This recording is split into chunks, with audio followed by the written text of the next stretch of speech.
Welcome back to another video. This is the boring international break, and we are talking about David Moyes. There's been news from the Daily Mail. Sammy Muckbell reports on a lot of stuff. I don't actually remember if he is reliable or not, and I don't usually like to do rumours on this channel, but there's literally nothing to talk about, and I want to be active. So I'm going to try and be as active as I can during this international break, but make sure to like and subscribe. Before we get into it, we have hit 200 subscribers. Thank you for that. On to the next milestone. And yeah, like the video and share. But yeah, listen. It's reported that David Moyes could be leaving at the end of the season. Now, I made a short and a whole YouTube video about Tim Steidten. And, well, I didn't make the whole YouTube video about it, but I mentioned it in the aftermath of the Brentford game. Will he pick his own manager? Now, obviously, the stuff about ex-West Ham employees, some quotes that he said that looking at transfer targets already, and he will be the guy who decides. And apparently, he's seeing his influence grow throughout the thing, and that's a good thing. That's a good thing, and that actually means we actually have a structure at West Ham. Now, if you know us by now, obviously a lot of you are West Ham fans. When have we ever had a structure at this club? It's usually like Sullivan decided between agents on how to get these transfers done. But if this Sammy Muckbell stuff is true, and it kind of aligns with the stuff that ex-West Ham employees saying that he's going to be the guy who decides the next man, then it all makes sense for Moyes to leave. Because I think it's up in the air, the whole contract stuff. And I think the contract stuff will mainly be decided by David Sullivan rather than Tim Steidten, even though I think Sullivan wants Steidten to be the driving force of negotiations when it comes to contracts and stuff. And we'll get onto the Mubama situation another day. But with David Moyes, it's not Steiden's man. I don't think Moyes was the guy who really brought him in. I think Moyes was the guy who approved the whole technical director stuff to help him with the transfer window. Obviously, it was Sullivan's idea to bring this guy in. There was rumours that he was going to bring his own friends in and stuff, and it was going to be friend stuff, but certain reporters probably exaggerated the idea and probably wanted more clicks and stuff. Now, listen, it's international break, and news is obviously going to get boring, and as I know from doing this channel, David Moyes' name gets a lot of clicks. I don't know whether that works for every other channel, but whatever. And this has obviously caused a divide around the fan base. Obviously, a lot of people just want Moyes in because he won us the trophy, and they are very blind to what's happening now. And there's a lot of people that don't want to hear anything to do any sort of Moyes praise whatsoever. So you get both sides. I'm going to give you both sides because I like Moyes, but I've said he's needed to go for the past year, pretty much, since last Christmas. And listen, it wasn't a good idea to sack him last season, was it? Because he won us the trophy, but that could have been it. That should have probably been his last thing he did for the club. Now, apparently it was going to be a departure thing at the club, according to this Daily Mail report. But obviously the trophy saved him. And I do get people's points of European season trophy. Moyes is a legend for the trophy. Forget the 2 European seasons anyway. Just for the trophy. He's a legend for that. He's the best manager that I've got to see at this club.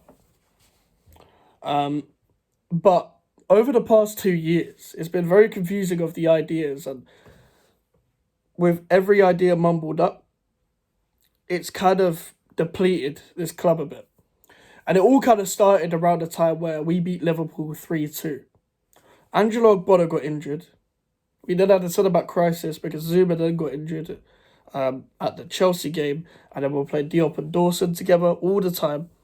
And Diop and Dawson was one of the worst partnerships I've seen at the club. They didn't work together. They're 2 good centre-backs, but they don't work together.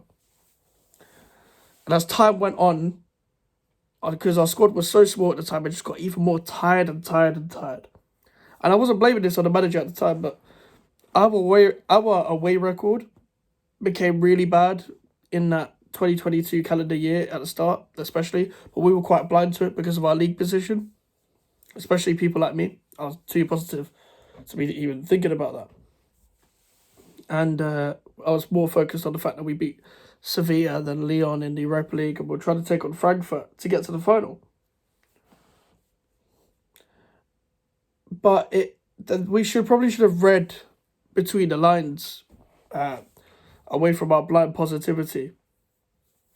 Because even with the transfer window that we had in 2022, and the season that we had in the 2021-22 season, where Moyes even said that he wanted to play more possession style of football, Antonio was saying it in the podcast, and he was kind of seeing it in some games, but we were trying to do it, but we didn't really know how to do it. Moyes wanted to be more attacking.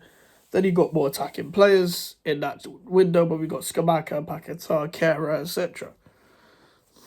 And then he brought Mark Warburton in, the manager that got sacked from QPR at the time, who does play possession football with the 3-4-1-2 formation, or the 3-1-4-2, something like that.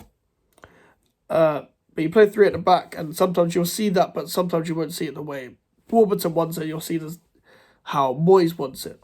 Now, if Moyes had just stuck to playing on the counter throughout the whole thing, we probably would have been in this position in terms of debating whether he should go or not. We probably hear like, yeah, the football's shit, but we're still doing well in the league. Or maybe it would have gone still. But now we're in two different minds where the guy wants to do possession football, but he doesn't know how to coach it. So we end up just sitting back anyway, passing the ball side to side, but no counter-attack.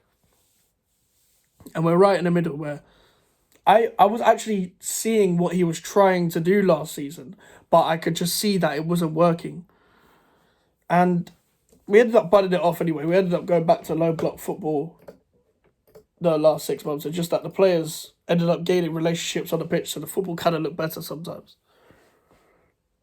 And we ended up surviving relegation, but we shouldn't have been in relegation in the first place. And I think Jamie Carragher made a good point at the time, like, stick with Moyes, like Everton had this season where they dipped for one season, but then they were back up. But the problem is, it hasn't been back up. We started off well, and then we dipped again.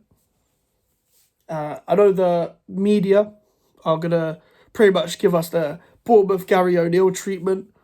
Look what he's done for you. I'm sure Danny Murphy, Simon Jordan, Jim White, Jason Cundy, Jamie O'Hara, the people that just want to annoy West Ham fans because they work for a shit radio station. I'm sure they would just want to... They're going to jump on a bandwagon of look what he's done for you kind of thing. He shouldn't go. Because Simon Jordan loves to praise David Moyes because he's a David Sullivan guy. He literally would love to bend David Sullivan over and raw dog him. If that's what Simon Jordan if Simon Jordan could do that, that's what he would want to do. And I'm sure Jim White would love to film it. The thing is, he can't do that because Sullivan's too busy with this woman with a willy out on the boat. That's what Sullivan's too busy doing. And I'm sure we're going to get a lot of this from the media. I'm sure Gary Neville will chime in. I'm sure Jamie Carragher will chime in about look what he's done for you. But when he eventually leaves at the end of the season and stuff like that, and I think it will then become like unpopular to want to actually progress and have some attacking football at the club. I think it's just standards. I think our standards need to be a bit higher. I think our standards shouldn't be below trying to get European football. Like, you see what Brighton, Villa and Newcastle were doing. Brighton have fell off a bit. But Villa and Newcastle are going to be trying to challenge the Big Six teams all the time, every year. So why can't we do that? And you get a lot of people on Twitter that are like, and it's Twitter, so take it with a pinch of salt. I saw a guy say, I kind of want the next manager to fail to prove that Moyes was the guy. So you don't want the club to do well because of one man. You're a Moyes guy, not a West Ham guy. It's like, we're not going to do better than Moyes anyway. That's what Darren Bent said, and that's what people on Twitter have said. So we should probably never get our hopes up ever again then. When Moyes leaves, don't get your hopes up because Moyes is the Moyes hire. The Moyes is the pinnacle. Moyes is the best you'll ever get. You'll never ever do better. So that don't ever get your hopes up for any other game. Don't even go to a game. Don't even buy anything. Don't even buy a shirt. Don't even follow the accounts to keep up. Don't even support the players. Because there's no point. It's not going to get better, is it? That's based on their logic. That's my brain basing it off their logic. It's not going to get better. So what's the point? But I think it might. It could get better, it could get worse. It depends who we bring in. I don't know who we're going to bring in. I think we'll go down the foreign route. But we will see. But let me know what you think. And that's just based on a report. And I think a lot of us predicted that Moyes might go until the end of the season anyway. He's not going to go anytime soon. But yeah. Make sure to leave a like on the video and subscribe if you are new. My social medias are GVO Mikes on Twitter, Instagram and TikTok. Make sure to subscribe if you are new. And I'll see you guys later. Goodbye.